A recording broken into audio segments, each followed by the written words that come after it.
ಉಡುಪಿ ಜಿಲ್ಲೆಯ ಕಾರ್ಕಳದ ಶಿರ್ಲಾಲು ಎಂಬಲ್ಲಿ ಮಾರುತಿ ಕಾರ್ನಲ್ಲಿ ಅಕ್ರಮವಾಗಿ ಗೋ ಸಾಗಾಟ ಮಾಡಲು ಯತ್ನಿಸ್ತಾ ಇದ್ದಂತಹ ಆರೋಪಿಗಳನ್ನು ಶೀಘ್ರವಾಗಿ ಬಂಧಿಸುವಂತೆ ಆಗ್ರಹಿಸಿ ಅಜೆಕಾರ್ ಠಾಣೆ ಮುಂಭಾಗ ಅಹೋರಾತ್ರಿ ಪ್ರತಿಭಟನೆ ನಡೆಸುವುದಕ್ಕೆ ಹಿಂದೂ ಜಾಗರಣ ವೇದಿಕೆ ಮುಂದಾಗಿದೆ.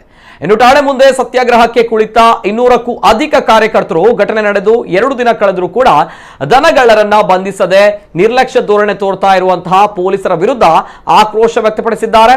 ಇನ್ನು ಸೆಪ್ಟೆಂಬರ್ 21ರಂದು ಸಂಜೆ ಸುಮಾರು 7 ಗಂಟೆಗೆ ಶಿರ್ಲಾಲ್ನಿಂದ ಮಾರುತಿ 800 ಕಾರನ್ನ ಸಂಘಟನೆಯ ಕಾರ್ಯಕರ್ತರು ಬೆನ್ನಟ್ಟಿದ್ದು ಕಾರು ಕೆರ್ವಾಶೆಯ ಕಡೆಗೆ ಹೋಗ್ತಾ ಇತ್ತು. ಈ ವೇಳೆ ಗೋ ಸಾಗಾಟ ಮಾಡ್ತಾ ಇದ್ದ ಗೋ ಕಳ್ಳರ ವಾಹನ ಅಡ್ಡಗಟ್ಟಿದ ಹಿಂದೂ ಜಾಗರಣ ವೇದಿಕೆ ಕಾರ್ಯಕರ್ತರು 2 ಗೋವುಗಳ ರಕ್ಷಣೆ ಮಾಡಿದರು. ಇನ್ನು ಶಿರ್ಲಾಲ್ನಲ್ಲಿ ಗೋ ಕಳ್ಳತನದ ವಿರುದ್ಧ ಬೃಹತ್ ಪ್ರತಿಭಟನಾ ಸಭೆ ನಡೆದ ಕೆಲವೇ ಗಂಟೆಗಳ ಅಂತರದಲ್ಲಿ ಈ ಘಟನೆ ನಡೆದಿತ್ತು.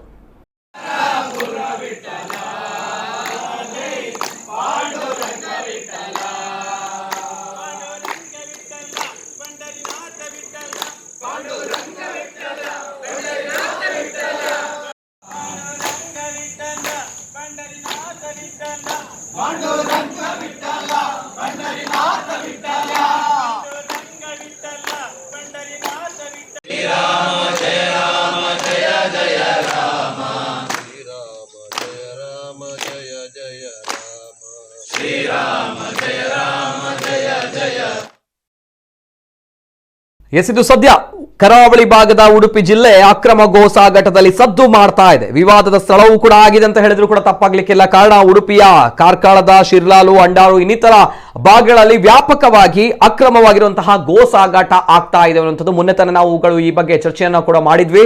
ಇದೀಗ ಮತ್ತೊಮ್ಮೆ ಅಕ್ರಮ ಗೋ ಸಾಗಾಟದ ವಿರುದ್ಧ ಪ್ರತಿಭಟನಾ ಸಭೆಯನ್ನು ಕೂಡ ಕಾರ್ಕಳದಲ್ಲಿ, ಶಿರ್ಲಾಲಿನಲ್ಲಿ ಜೊತೆಗೆ ಆ ಭಾಗದಲ್ಲಿ ನಡೆಸಿರ್ತಾರೆ. ಆದ್ರೂ ಕೂಡ ಆ ಕಾರ್ಯಕರ್ತರ ಕಣ್ಣೆದುರೇ ಇಂತಹ ಪ್ರಕರಣ ನಡೆದಿದೆ ಅನ್ನುವಂತಹ ಒಂದು ವಿಚಾರವನ್ನ ಇದಾಗಲೇ ಹಿಂದೂ ಜಾಗರಣ ವೇದಿಕೆಯ ಕಾರ್ಯಕರ್ತರು ಹೇಳ್ತಾ ಇದ್ದಾರೆ. ಜೊತೆಗೆ ಅವರು ಅಹೋರಾತ್ರಿ ಪ್ರತಿಭಟನೆಯನ್ನ ಕೂಡ ನಡೆಸ್ತಾ ಇದ್ದಾರೆ.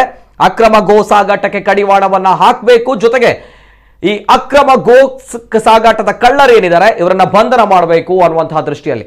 ಈ ಬಗ್ಗೆ ಹೆಚ್ಚಿನ ಮಾಹಿತಿ ನಮ್ಮ ಜೊತೆ ದೂರವಾಣಿ ಸಂಪರ್ಕದಲ್ಲಿ ಹಿಂದೂ ಜಾಗರಣ ವೇದಿಕೆ ಜಿಲ್ಲಾ ಉಪಾಧ್ಯಕ್ಷರಾಗಿರುವಂತಹ ಶ್ರೀಕಾಂತ್ ಶೆಟ್ಟಿ ಅವರಿದ್ದಾರೆ. ಶ್ರೀಕಾಂತ್ ಶೆಟ್ಟಿ ಅವರೇ ನಮಸ್ತೆ. ಶಿರ್ಲಾಲು ಅಂತ ಮಾತ್ರ ಅಲ್ಲ, ಶಿರ್ಲಾಲು, ಅಂಡಾರು, ಕೆರ್ವಾಶೆ ಇದೆಲ್ಲ ಭಾಗಗಳಲ್ಲಿ ನಿರಂತರವಾಗಿ ಇಲ್ಲಿ ಗೋ ಸಾಗಾಟ ನಡೀತಾ ಇದೆ. ಮನೆಗಳಿಗೆ ನುಗ್ಗಿ ತಲವಾರುಗಳನ್ನ ತೋರಿಸಿ ಇಲ್ಲಿಂದ ಗೋವುಗಳನ್ನ ಅಪಹರಣ ಮಾಡ್ಕೊಂಡು ಹೋಗುವಂತ ಕೆಲಸ ನಡೀತಾ ಇದೆ, ದರೋಡೆ ನಡೀತಾ ಇದೆ. ಇಷ್ಟೆಲ್ಲ ಆಗ್ತಾ ಇದ್ರು ಕೂಡ ಕಾನೂನು ಸುವ್ಯವಸ್ಥೆಯನ್ನ ಕಾಪಾಡಬೇಕಾಗಿರುವಂತಹ ಪೊಲೀಸರು ಯಾವುದೇ ರೀತಿಯಾಗಿ ಕ್ರಮವನ್ನ ಕೈಗೊಳ್ತಾ ಇಲ್ಲ. ಮೊನ್ನೆ ನಾವು ಪ್ರತಿಭಟನೆ ನಡೆದಾಗ ನಮ್ಮ ಕಣ್ಣೆದುರೇ ಒಂದು ಮಾರುತಿ 800 ಅಲ್ಲಿ 2 ದನಗಳನ್ನ ಸಾಗಿಸ್ತಾ ಇದ್ರು. ನಮ್ಮ ಕಾರ್ಯಕರ್ತರು ಆ ವಾಹನವನ್ನ ಬೆನ್ನತ್ತಿ ಅತ್ಯಂತ ತಮ್ಮ ಪ್ರಾಣವನ್ನ ಪಣಕ್ಕೆ ಒಡ್ಡಿ ಅವರು ಮೈ ಮೇಲೆ ಹಾರಿಸ್ಕೊಂಡು ಬಂದ್ರು ಕೂಡ ಆ ಅಪಾಯದಲ್ಲಿ ಆ ಒಂದು ವಾಹನವನ್ನ ಹಿಡಿದು ಪೊಲೀಸರಿಗೆ ಒಪ್ಪಿಸಿದ್ದೇವೆ. ಇವತ್ತಿನವರೆಗೆ ಆ ವಾಹನ ಯಾರದ್ದು, ಆ ವಾಹನಕ್ಕೆ ಸಂಬಂಧಪಟ್ಟವರು ಯಾರು, ಅವರನ್ನ ಬಂಧಿಸುವಂತ ಕೆಲಸವನ್ನ ಪೊಲೀಸರು ಮಾಡಲಿಲ್ಲ. ಈಗ 50 ಗಂಟೆ ಕಳೆದಿದೆ. ನಾವು ಜಾಗರಣ ವೇದಿಕೆಯಿಂದ ಅವರಿಗೆ ಎಚ್ಚರಿಕೆಯನ್ನ ಕೊಟ್ಟಿದ್ವಿ, ಆದಷ್ಟು ಬೇಗ ಈ ಕೆಲಸ ಏನಿದೆ ಇದನ್ನ ಮಾಡ್ಬೇಕು. ಯಾಕಂದ್ರೆ ಅಲ್ಲಿ ಯಾರು ಗೋವು ಸಾಕೊಂಡು ಅದರಿಂದಲೇ ಜೀವನ ಮಾಡ್ಕೊಂಡಿದ್ದಾರೆ. ಪಾಪ ಅನೇಕ ರೈತಾಪಿ ವರ್ಗದ ಜನ ಇವತ್ತು ಈ ಒಂದು ಗೋಗಳ್ಳರಿಂದಾಗಿ ತಮ್ಮ ಬದುಕಿನ ಒಂದು ಆಧಾರ ಸ್ತಂಭವಾಗಿದ್ದಂತಹ ಗೋ ಸಂಪತ್ತನ್ನ ಕಳ್ಕೊಂಡಿದ್ದಾರೆ. ಇದರ ಬಗ್ಗೆ ಇಲಾಖೆ ಇಷ್ಟು ನಿರ್ಲಕ್ಷ್ಯ ವಹಿಸ್ತಾ ಇದೆ ಅಂದ್ರೆ ಇವತ್ತಿನವರೆಗೆ ಅವರನ್ನ ಬಂಧನ ಮಾಡಲಿಲ್ಲ. ಅದಕ್ಕಾಗಿ ನಾವು ಇವತ್ತು ಕಾರ್ಯಕರ್ತರು ಅವರನ್ನ ಬಂಧನ ಮಾಡುವವರೆಗೆ ಮತ್ತು ಸ್ಥಳಕ್ಕೆ ಪೊಲೀಸ್ ವರಿಷ್ಠಾಧಿಕಾರಿ ಬರಬೇಕು, ಬಂದು ನಮಗೆ ಏನು ಅಂತ ಇದಕ್ಕೊಂದು ಉತ್ತರ ಕೊಡಬೇಕು ಅಂತ ಹೇಳಿ ನಾವು ಪ್ರತಿಭಟನೆಗೆ ಸತ್ಯಾಗ್ರಹಕ್ಕೆ ಕೂತಿದ್ದೀವಿ. ಯಾವುದೇ ಘೋಷಣೆಗಳನ್ನ ಹಾಕ್ತಾ ಇಲ್ಲ, ಧಿಕ್ಕಾರಗಳನ್ನ ಹಾಕ್ತಾ ಇಲ್ಲ, ದೇವರ ಭಜನೆ ಮಾಡ್ಕೊಂಡು ಕೂತಿದ್ದೀವಿ. ಹೇಳುವಂತ ಪ್ರಶ್ನೆ ಇಲ್ಲ. ಈ ಒಂದು ಇದಕ್ಕೊಂದು ಸರಿಯಾದ ಉತ್ತರ ಸಿಗದೆ ನಾವಿಲ್ಲಿಂದ ಹೇಳೋದಿಲ್ಲ. ಓಕೆ, ಯಾಕೆ ಶ್ರೀಕಾಂತ್ ಶೆಟ್ಟಿ ಅವರೇ ಈ ರೀತಿ ಆಯ್ತು? ಕಾರ್ಕಳದ ವಿವಿಧ ಭಾಗಗಳನ್ನು ತಾವು ಹೇಳಿದಾಗೆ ಕೇವಲ ಶಿರ್ಲಾಲು ಮಾತ್ರ ಅಲ್ಲ, ಅಂಡಾರು ಆಗಿರುವುದು ಇತರ ಭಾಗಗಳಲ್ಲಿ ವ್ಯಾಪಕವಾಗಿ ಗೋಕಳ್ಳತನ ಪ್ರಕ್ರಿಯೆಗಳು, ಇಂತಹ ಪ್ರಕರಣಗಳು ಮರುಕಳಿಸ್ತಾ ಇದೆ. ಮೊನ್ನೆ ತಾನೇ ನಾವು ಮಾತಾಡಿದ್ವಿ, ಚರ್ಚೆಯೂ ಕೂಡ ಮಾಡಿದ್ವಿ. ಶಿರ್ಲಾಲು ಗ್ರಾಮದಲ್ಲೇ 25ಕ್ಕೂ ಕೂಡ ಅಧಿಕ ದನಗಳನ್ನ ಅಲ್ಲಿ ಕೊಂಡೋಗಿದ್ದಾರೆ ಗೋಕಳ್ಳರು ಅನ್ನುವಂಥದ್ದು. ತಾವುಗಳು ಹೇಳ್ತೀರಾ ಇಂತಹ ಬೃಹತ್ ಪ್ರತಿಭಟನೆಯನ್ನ ಮಾಡಿದ್ದೀರಾ, ತಮ್ಮ ಕಣ್ಣೆದುರೇ ಮಾರುತಿ 800ನಲ್ಲಿ ಕೊಂಡೋಗ್ತಾ ಇದ್ದಾರೆ ಗೋವುಗಳನ್ನಂತ ಬಂದಾಗ ತಮಗೆ ಗೊತ್ತಿದ್ರು ಕೂಡ ಯಾರು ಅವರುಗಳ ಮೇಲೆ ಕ್ರಮಗಳನ್ನು ತೆಗೆದುಕೊಳ್ಳಲಾಗ್ತಾ ಇಲ್ಲ ಅಂತ ಬಂದಾಗ what's the reason behind that ಅನ್ನುವಂತ ಪ್ರಶ್ನೆ ಬರುತ್ತೆ. ನೋಡಿ, ಗೋಕಳ್ಳತನ ಅನ್ನುವಂಥದ್ದು ಯಾರೋ 4-5 ಜನ ಸೇರಿ ಮಾಡುವಂತದ್ದಲ್ಲ. ಇದು ಬಹಳ ದೊಡ್ಡ ಮಾಫಿಯಾ. ಇದರ ಹಿಂದೆ ದೊಡ್ಡ ದೊಡ್ಡ ಉದ್ಯಮಿಗಳಿದ್ದಾರೆ, ಬಹಳ ದೊಡ್ಡ ದೊಡ್ಡ ಕಸಾಯಿಖಾನೆಗಳಿವೆ. ಅದಕ್ಕೆ ತಗೊಂಡೋಗಿ ಹಾಕುವಂತ ಜನ ಯಾರಿದ್ದಾರೆ ಅವರಿಗೆ ದಲ್ಲಾಳಿಗಳ ಸಂಪರ್ಕ ಇದೆ. ಪೊಲೀಸ್ ಇಲಾಖೆ ಒಳಗಡೆ ಕೂಡ ಅನೇಕ ಜನ ಇವರಿಂದ ತಿಂಗಳ ಮಾಮೂಲು ತಗೊಂಡು ಅವರಿಗೆ ಬೆಂಬಲ ಕೊಡುವವರಿದ್ದಾರೆ. ಈ ರೀತಿಯಾಗಿ ಈ ಒಂದು ಯಾರು ಕಾನೂನನ್ನ ರಕ್ಷಣೆ ಮಾಡಬೇಕಿತ್ತೋ ಅವರೇ ಇವತ್ತು ಕಾನೂನನ್ನ ಹರಾಜಿಗಿಟ್ಟಂತ ಸ್ಥಿತಿ ಇಲ್ಲಿದೆ. ಹಾಗಾಗಿ ಪೊಲೀಸ್ ಇಲಾಖೆಯಲ್ಲಿ ಯಾರೆಲ್ಲ ಈ ರೀತಿಯಾಗಿ ಅವರೊಂದಿಗೆ ಶಾಮೀಲಾಗಿದ್ದಾರೆ ಅವರ ಮೇಲೂ ಕೂಡ ಕ್ರಮ ಕೈಗೊಳ್ಳಬೇಕು ಅಂತ ಹೇಳಿ ನಾವು ಮೊನ್ನೆ ತಾನೇ ಪ್ರತಿಭಟನೆಯಲ್ಲಿ ಕೂಡ ಆಗ್ರಹವನ್ನು ಮಾಡಿದ್ದೀವಿ. ಇವತ್ತು ಕೂಡ ಅದನ್ನೇ ಆಗ್ರಹ ಮಾಡ್ತಾ ಇದ್ದೀವಿ. ಇಲಾಖೆ ನಿರ್ಲಕ್ಷ್ಯ ಮಾಡಬಾರದು. ಇಲ್ಲಿ ರೈತರು ಇರ್ಬೋದು ಅಥವಾ ರೈತಾಪಿ ಹಳ್ಳಿ ಭಾಗದ ಜನರಿಗೆ ಧ್ವನಿ ಇಲ್ಲ. ಪಾಪ ಅವರು ಏನೋ ದನ ಕರ್ಕೊಂಡು ಹೋದ್ರೆ ಪಾಪ ಕಂಪ್ಲೇಂಟ್ ಕೊಡೋದಕ್ಕೆ ಬಂದ್ರೆ ಇಲ್ಲಿ ಕೂಡ ಉಡಾಫೆಯ ಉತ್ತರವನ್ನು ಕೊಡೋದನ್ನ ನಾವು ಗಮನಿಸಿದ್ದೇವೆ. ಯಾರು ಆ ಶಿರ್ಲಾಲ್ ಭಾಗದಲ್ಲಿ ಈ ಗೋಕಳ್ಳರಿಗೆ ಬೆಂಬಲವನ್ನ ಕೊಟ್ಟಿದ್ನೋ ಆ ಮಸೀದಿಯ ಮೌಲವಿಯನ್ನ ಇವತ್ತಿನವರೆಗೆ ಬಂಧಿಸುವ ಕೆಲಸ ಮಾಡಲಿಲ್ಲ. ಈ ರೀತಿಯಾಗಿ ಒಂದು ರೀತಿ ನಿರ್ಲಕ್ಷ್ಯದ ಧೋರಣೆಯನ್ನ ಇಲಾಖೆ ಅನುಸರಿಸ್ತಾ ಇದೆ. ನಮ್ಮ ಸಹನೆಗೂ ಕೂಡ ಒಂದು ಮಿತಿ ಇದೆ. ಅದನ್ನ ನಾವು ಅದನ್ನ ಕ್ರಾಸ್ ಮಾಡಿದ್ರೆ ಅದಕ್ಕೆ ಯಾವ ರೀತಿಯ ಉತ್ತರವನ್ನು ಕೊಡಬೇಕು ಹೋರಾಟದ ಮೂಲಕ ಹಿಂದೂ ಜಾಗರಣ ವೇದಿಕೆ ಕೊಡುತ್ತೆ. ಓಕೆ, ಈಗ ತಮ್ಮ ಈ ಧರಣಿಯನ್ನ ತಾವು ಮಾಡ್ತಾ ಇದ್ದೀರಾ, ಅಹೋರಾತ್ರಿ ಧರಣಿಯನ್ನ ಮಾಡ್ತಾ ಇದ್ದೀರಾ, ಎಲ್ಲಿ ತನಕ ಇದು ಮುಂದುವರಿಯುತ್ತೆ ಅನ್ನುವಂತಹ ಪ್ರಶ್ನೆ ಬರುತ್ತೆ. ವರಿಷ್ಠಾಧಿಕಾರಿಗಳು ಸ್ಥಳಕ್ಕೆ ಬರಬೇಕು, ಬಂದು ನಮಗೆ ಭರವಸೆಯನ್ನ ಕೊಡಬೇಕು ಮತ್ತು ಇದರ ಬಗ್ಗೆ ಒಂದು ಕಠಿಣವಾದಂತ ಕ್ರಮವನ್ನ ಕೈಗೊಳ್ಳಬೇಕು.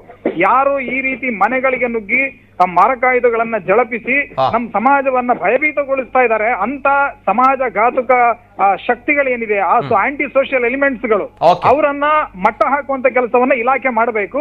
ಅದನ್ನ ಮಾಡದೇ ಇದ್ರೆ ಮುಂದಿನ ದಿನದಲ್ಲಿ ನಮ್ಮ ಹುಡುಗರು ನಮ್ಮ ಯುವಕರೇ ಈ ಕೆಲಸಕ್ಕೆ ಮುಂದಾಗ್ತಾರೆ ಅಂತ ಹೇಳಲಿಕ್ಕೆ ಬಯಸ್ತೀನಿ. ಓಕೆ, ಜೊತೆಗೆ ಒಂದು ಔಟ್ ಆಫ್ ದಿ ಬಾಕ್ಸ್ ಅನ್ನುವಂತ ಈ ಒಂದು ಪ್ರಶ್ನೆ ಎಲ್ಲರ ಜನಸಾಮಾನ್ಯರ ತಲೆಯಲ್ಲಿ ಬರುವಂತಹ ಪ್ರಶ್ನೆ.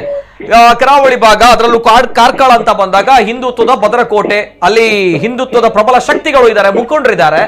ಸೊ ಈ ರೀತಿ ತಮ್ಗೆ ಗೊತ್ತಿರುವಂತಹ ವಿಚಾರವೂ ಕೂಡ ಹೌದು, ಮಿನಿಸ್ಟರ್ಗಳು ಕೂಡ ಆ ಭಾಗದಲ್ಲಿರುವಂತವರು. ಸೊ ಈ ರೀತಿಯ ಒಂದು ಪ್ರಬಲವಾಗಿರುವಂತಹ ಹಿಂದುತ್ವದ ಭದ್ರಕೋಟೆ, ಅಲ್ಲಿ ಗೋವುಗಳಿಗೆ ರಕ್ಷಣೆ ಇಲ್ವಾ? ಅಲ್ಲಿ ತಲವಾರುಗಳನ್ನ ಜಳಪಿಸಿ ತಾವು ಹೇಳಿದ ಹಾಗೆ ತಮ್ಮ ಕಣ್ಣೆದುರೇ ಮಾರುತಿ 800 ಕಾರುಗಳಲ್ಲಿ ಗೋವುಗಳನ್ನ ಕೊಂಡೋಗ್ತಾರಾ ಅನ್ನುವಂತ ಪ್ರಶ್ನೆ ಜನಸಾಮಾನ್ಯರಲ್ಲಿ ಈ ಸಂದರ್ಭ ಮೂಡುವಂತದ್ದು ಸಹಜ. ಏನ್ ಹೇಳ್ತೀರಾ?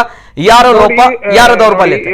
ಬ್ರದರ್, ರಾಜಕೀಯ ವ್ಯವಸ್ಥೆ ಇರ್ಬೋದು ಅಥವಾ ರಾಜಕೀಯ ಶಕ್ತಿಗಳು ಅಥವಾ ಒಂದು ಆ ಜನಪ್ರತಿನಿಧಿಗಳು ಇವರೆಲ್ಲರೂ ಕೂಡ ಅವರವರ ಕೆಲಸವನ್ನು ಮಾಡ್ತಾ ಇದ್ದಾರೆ. ಅದು ತಪ್ಪು, ಅವರು ಮಾಡ್ತಾ ಇಲ್ಲ, ಅವರ ಸಹಕಾರ ಇಲ್ಲ ಅಂತ ನಾನು ಹೇಳೋದಿಲ್ಲ. ಬಟ್ ಬ್ಯೂರೋಕ್ರಸಿ ಅನ್ನುವಂಥದ್ದು ಬಹಳ ದೊಡ್ಡದಾದ ಒಂದು ಸಾಗರ.